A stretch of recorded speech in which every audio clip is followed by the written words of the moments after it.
Commander, the human mercenary just walked into the Kresh breeding grounds wearing full combat armor, and she's carrying one of their cubs. Varrix's primary hand froze halfway to the console controls. His secondary hands continued their routine scan of the perimeter feeds, but his mind had completely stopped processing their data. He turned slowly toward the junior officer who just delivered what had to be the most insane situation report in his 40 cycles of military service. "Repeat that," Varrix said. His voice dropping to the dangerous calm that his crew had learned meant someone was about to have a very bad day. The junior officer, a young Thalen barely into his 3rd cycle, pulled up the security feed onto the main display. "Sir, human designation Dakota entered the northern breeding zone approximately 4 minutes ago. She's walking directly through the center of Kresh territory." The command center fell silent. Every officer, analyst, and technician turned to stare at the main screen. There, in perfect high-definition clarity, was a human female in standard security contractor armor. The armor was scuffed, practical, and showed the wear of someone who actually used their equipment. But none of that mattered. What mattered was the small, furry head poking out from behind the human's neck, its massive eyes blinking curiously at the surroundings. A Kresh cub, an adolescent by the size of it, roughly equivalent to what humans called a tiger, riding on the human's shoulders, like it belonged there. "Get me tactical analysis," Varrix barked, his professional training overriding his shock. "Where are the adults? What's our response time if this goes critical?" "Sir," another officer called out, his voice shaking. "We're reading 5 adult Kresh heat signatures. They're converging on the human's position. Scramble the emergency response team. Get medical ready. Pull up the human's communication frequency." "Sir, she's not responding to hails." "Then override her armor's communication system." We've been trying, sir. She appears to have muted all command channels." Varrix felt his respiratory system seize. The human had walked into the most dangerous territory in the sector, was carrying one of the galaxy's apex predator's offspring, had adult Kresh closing on her position, and had turned off her communications. This was how diplomatic incidents started. This was how treaties collapsed. This was how entire settlements got evacuated. "Get me Ambassador Torvin. Get me the xenobiology team. Get me—" Varrix paused, watching the screen in growing horror. Is she adjusting the cub's position? On screen, the human had stopped walking. She reached up casually, as if she were adjusting a backpack, not handling a creature that could disembowel her with one swipe, and shifted the cub slightly higher on her shoulders. The cub made a sound, something between a chirp and a growl, and bumped its massive head against the side of the human's helmet, affectionately. "Someone explain to me," Varrix said slowly, "how that human is still alive." "Sir, I don't—" "That was not a request for speculation. Get me Prin. Get me someone from xenobiology who can tell me what I'm looking at, because according to every brief I've ever read, that human should be dead 3 times over." The door to the command center hissed open, and Prin rushed in, her Avarian wings half spread in agitation. "I got your emergency summons. What's the—" She caught sight of the main screen and stopped mid-sentence. Her wings drooped. "That's not possible. Explain," Varrix demanded. Prin moved closer to the screen, her large eyes fixed on the image. "Kresh cubs don't trust. Not like that. They're born with fully functional threat assessment instincts. They know predator from prey, pack from outsider, safe from dangerous. They're one of the most paranoid species in the galaxy from the moment they open their eyes. And yet that cub is riding on an alien's shoulders like it's the most natural thing in the world." Prin's voice had taken on the slightly manic quality of a scientist watching her life's work crumble. "It's displaying comfort behaviors, touch-seeking, trust markers. That head bump?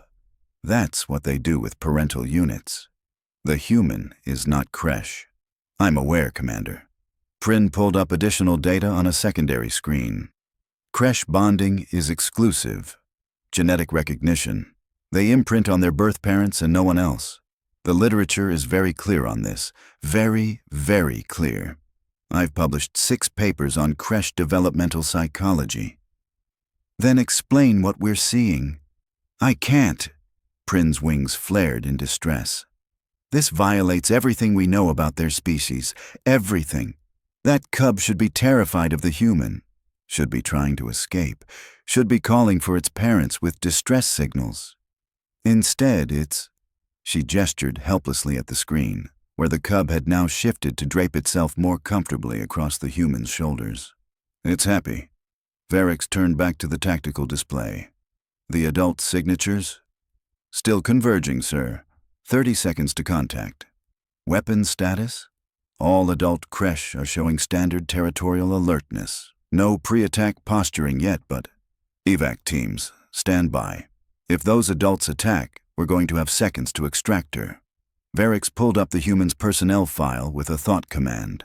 Dakota, former combat medic, now contracted security. 3 cycles of service in the settlement, exemplary record. No previous contact with creche noted in any reports. Sir, the tactical officer interrupted. The adults are in visual range, on screen now. The camera view widened. 4 massive creche adults emerged from the dense vegetation surrounding the breeding grounds. Each one was the size of what humans called a rhinoceros, their bodies covered in dense fur that shifted between gray and brown, depending on the angle of the light. Their faces were broad, powerful, with forward-facing eyes that marked them as apex predators. When they moved, muscles rippled under their pelts like tectonic plates shifting. These were the creatures that had kept 3 neighboring settlements on constant alert for the past 40 years. The species that had killed 17 people who'd gotten too close to their territory.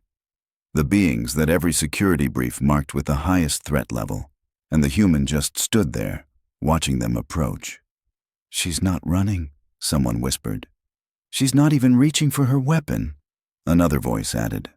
The lead creche, larger than the others, likely the matriarch based on Prin's previous research, stopped 3 meters from the human. The command center held its collective breath. The human knelt down. No, Prin breathed. No, no, no. Lowering your profile to a creche is a submission signal. But she's not pack. They'll interpret it as... The human reached up and helped the cub down from her shoulders. The small creature, small by creche standards, still massive by most species measures, hopped down and immediately ran toward the matriarch.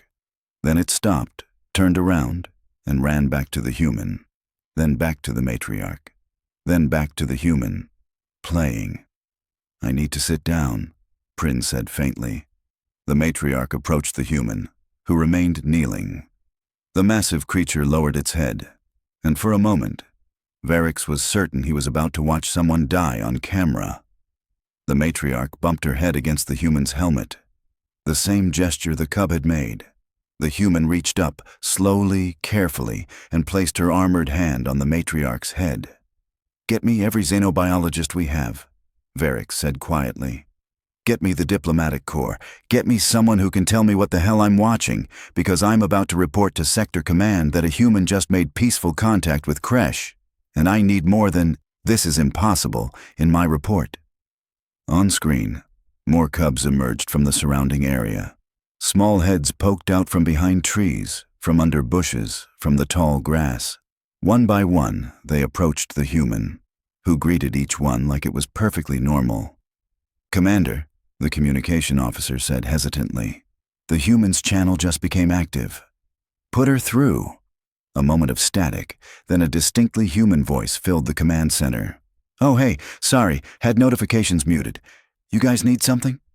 The casual tone, as if she hadn't just violated every safety protocol ever written, made Varix's jaw clench. "Dakota, this is Commander Varix.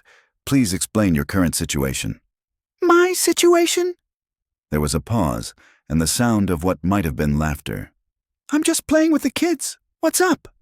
"You're in creche breeding territory." "Yeah, I know.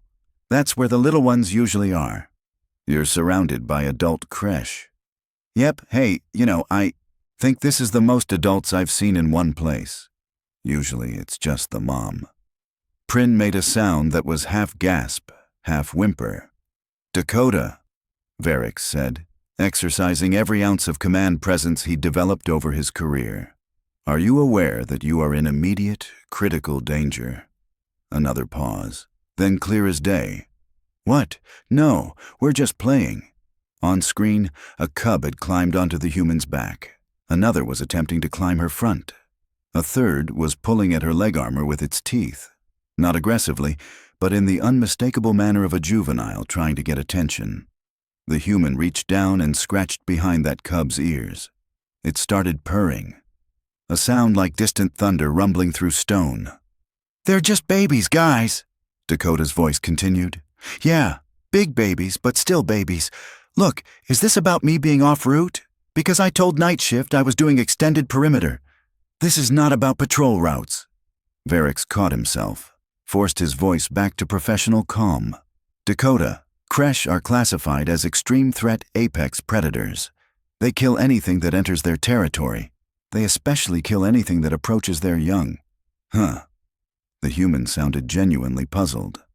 "That's not been my experience." "Your experience," Prin said, having found her voice again, "should not exist. What you're doing right now should not be possible. Kresh don't. They can't." She gestured at the screen in complete frustration. "How are you not dead?" "I mean, I'm pretty sturdy." The human's tone suggested she was smiling. "Look, I don't know what to tell you. They're actually pretty chill once you get to know them." Varric watched as another adult Kresh approached the human. This one carried something in its mouth, something that looked disturbingly like a fresh kill. The Kresh dropped the carcass at the human's feet. An offering, a gift, the kind of behavior Kresh showed only to pack members, only to family. "Dakota," Varric said slowly, "how long have you been coming here?" "Oh, couple weeks? 3, maybe? Time kind of blurs on this rotation." 3 weeks, Prin repeated. "She's been making contact with Kresh for 3 weeks, and no one noticed?" "I put it in my patrol logs," Dakota said, sounding slightly defensive now. "Not my fault if no one reads them." Varric pulled up the patrol logs with desperate speed. There, buried in the routine reports. Dated 3 weeks ago. Extended North Perimeter. Encountered injured Kresh juvenile. Administered basic first aid. Juvenile's parent appeared but did not engage. Situation resolved. Continued patrol. 3 weeks ago. One casual line in a patrol report. The beginning of what might be the most significant cross-species contact in a generation, described with the same energy someone might use to report a broken fence. "Dakota," Varric said carefully, "I'm going to need you to explain exactly what happened, from the beginning, all of it. Now, I'm kind of in the middle of, ow, hey, stop pulling my armor straps, those are attached." A pause, some shuffling sounds. Okay, fine. You want story time?" "Immediately." The human sighed, a long-suffering sound that came through perfectly clearly over the comms. "All right, so 3 weeks ago, I'm doing perimeter check, right? And I hear this sound, like crying, but not human crying. So I go check it out because that's the job, and there's this little guy." She paused, presumably indicating one of the cubs. "Stuck in some kind of thorn bushes. Bleeding pretty bad from his leg.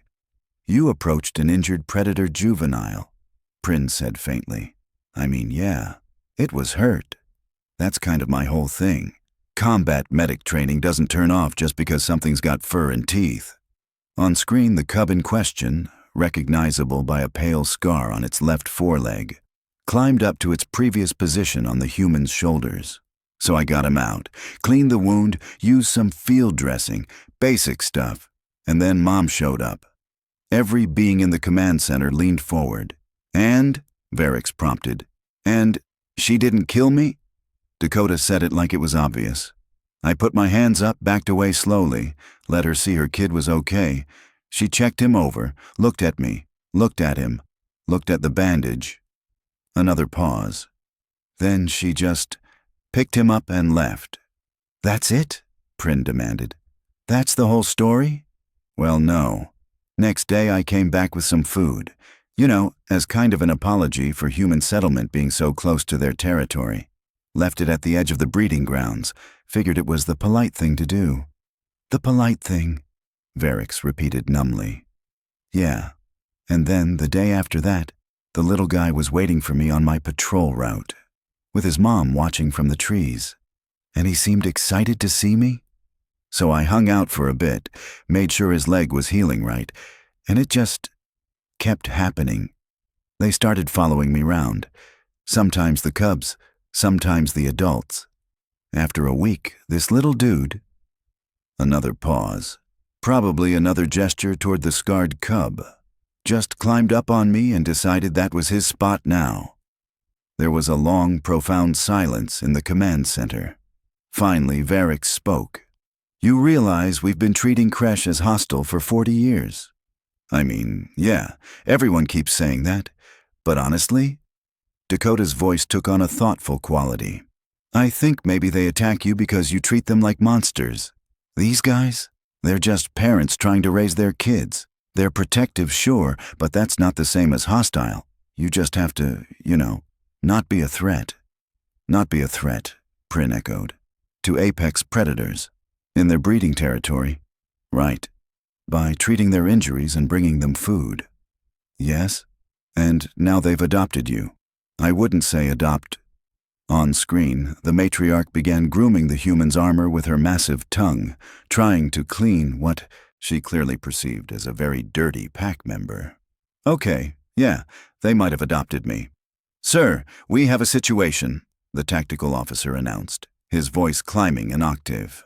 Senior Command is requesting immediate video feed. They've been monitoring our channels. Varix felt his scales tighten. Of course Senior Command was watching. The moment someone flagged human and Kresh contact. In the same report, every flag in the sector would have lit up. Patch them through. The secondary screen flickered to life, revealing Admiral Thorn, a grizzled Zentari whose career predated the current settlement charter. His 4 eyes narrowed as he took in the main display. Commander Varix, I'm watching a human being groomed by a Kresh matriarch. Please tell me this is some kind of training simulation. I wish I could, Admiral. How long has this contact been occurring? The human claims 3 weeks, sir. Unreported beyond basic patrol logs. Thorn's mandibles clicked in agitation. 3 weeks. We're in the middle of delicate treaty negotiations with the Kresh Territorial Council, and a human has been conducting unauthorized contact for 3 weeks. Sir, I don't think it was unauthorized so much as— Not reported to command as unauthorized, Commander. Thorn leaned closer to his screen. Is that cub riding on her shoulders? Yes, sir. Kresh cubs don't trust non-pack members. That's established fact. I have Dr. Kelrath's dissertation on Kresh social behavior sitting on my desk right now. 40 years of research, multiple observation studies. Thorn's voice dropped dangerously low. Are you telling me that dissertation is wrong? I'm telling you what I'm seeing, Admiral. Get me Dr. Kelrath, immediately, and get that human out of there before she starts an interspecies incident we can't contain. Sir, with respect, I'm not certain extraction is advisable. The Kresh appear to view her as— I don't care what they view her as. We have protocols. Decades of carefully maintained protocols. One human doesn't get to overturn— Thorn stopped mid-sentence, staring at his screen. Why are there more cubs? Varix looked back at the main display. What had started as 3 or 4 cubs had somehow multiplied. 7, 8, 9 juveniles now surrounded Dakota, climbing over her, playing with her armor straps, wrestling with each other at her feet. They keep emerging from the territory, sir. I count at least 10 now. This is every juvenile in the northern breeding grounds, Prin said, her voice barely above a whisper. They're bringing their entire next generation to her. Dakota's voice crackled over the comm. Hey, Command, quick question. Do you guys have any food rations that aren't meat-based? Because I'm running out of stuff to share, and these guys are really into the protein bars.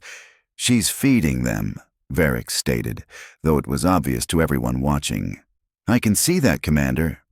Thorn's expression had moved beyond professional concern into something closer to existential crisis. Please tell me she hasn't been regularly feeding apex predator juveniles. Dakota, Varric said carefully, have you been providing food to the creche cubs? I mean, not at first.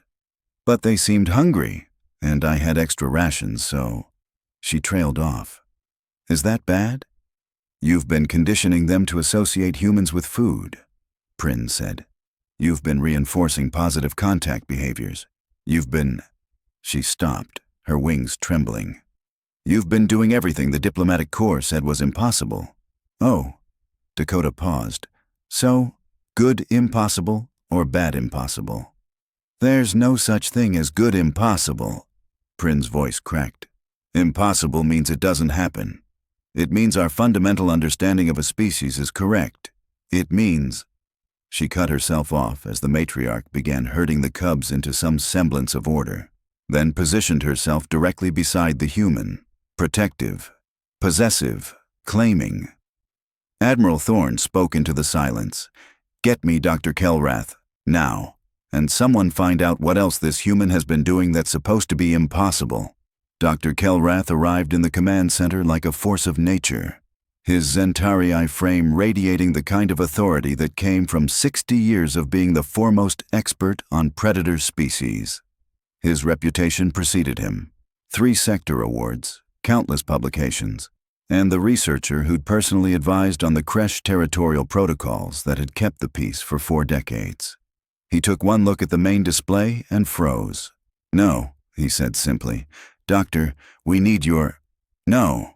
Kelrath moved closer to the screen, his 4 eyes focusing independently on different aspects of the scene. That's not... This doesn't... His mandibles worked silently for a moment. Which one of you edited this footage? It's live feed, Doctor, Varric said. Then your cameras are malfunctioning. Creche social structure doesn't allow for... He stopped as one of the cubs head-butted Dakota's leg, then rolled onto its back. The human knelt down and rubbed the cub's belly. The cub's purring was audible even through the external microphones. That's a submission behavior, Kelrath said faintly. Belly exposure. They only do that with trusted pack leaders, only with... He sat down heavily in the nearest chair. I need to speak with the human, immediately. Dakota, Varric activated the comm channel. Dr. Kelrath would like to ask you some questions. Sure, shoot. Fair warning, though, I'm not great at science stuff. Kelrath leaned toward the microphone, his voice taking on the careful precision of someone whose worldview was actively crumbling.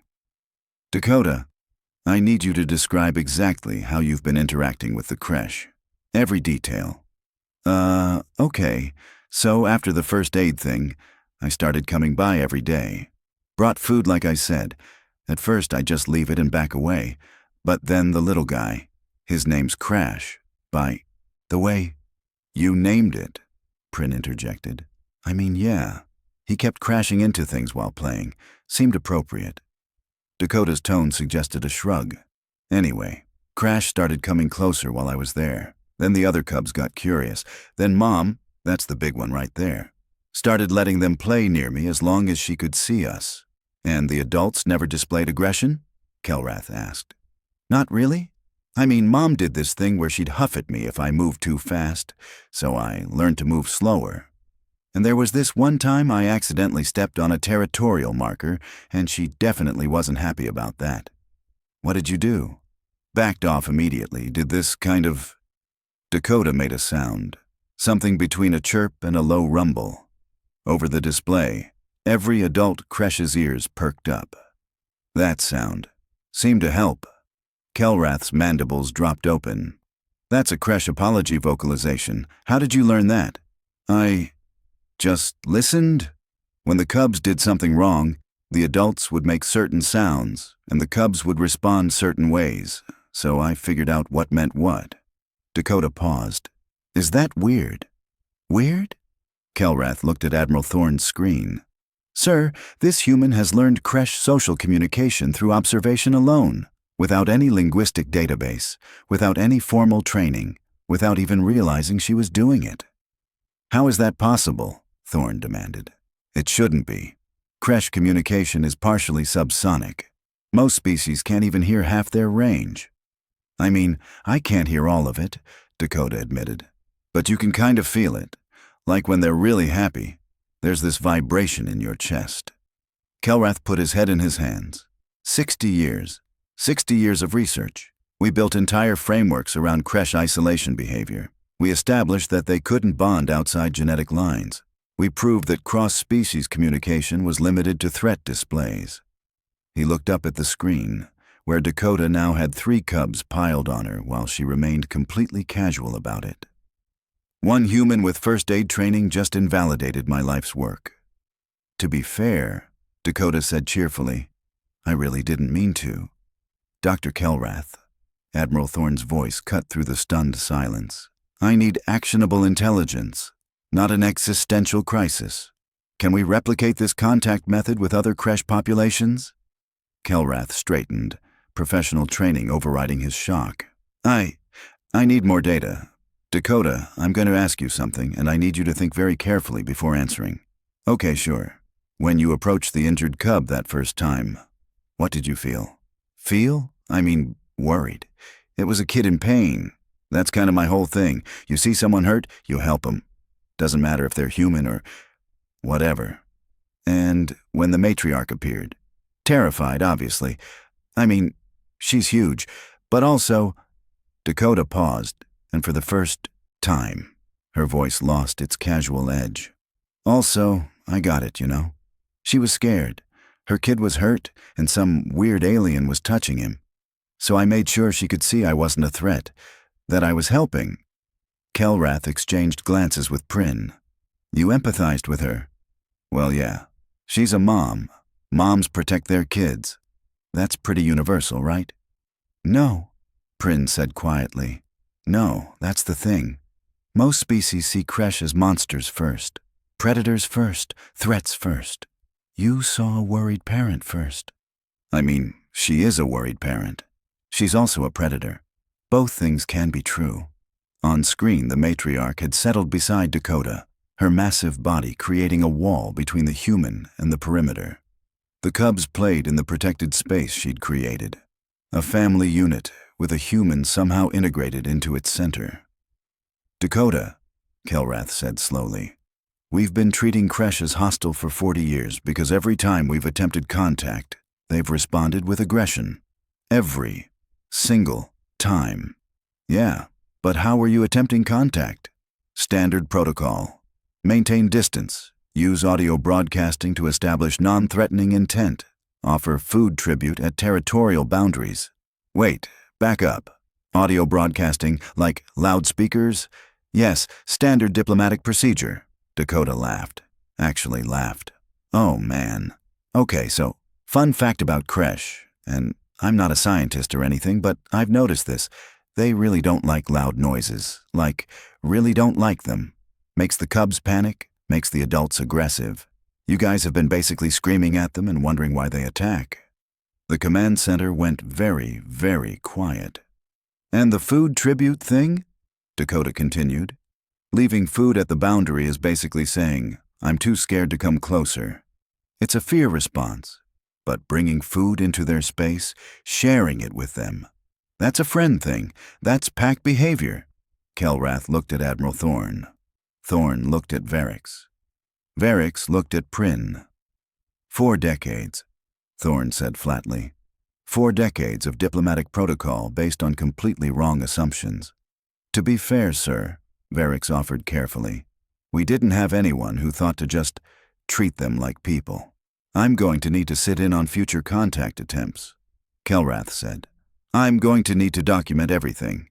We need to completely reconstruct our understanding of... He stopped as Crash climbed up Dakota's back and settled into his preferred position on her shoulders. Is that one always on her? Yeah, he's kind of attached. Literally. Dakota reached up to steady the cub. Look, I don't want to be rude, but I actually do have patrol shift in a couple hours. Are we good here?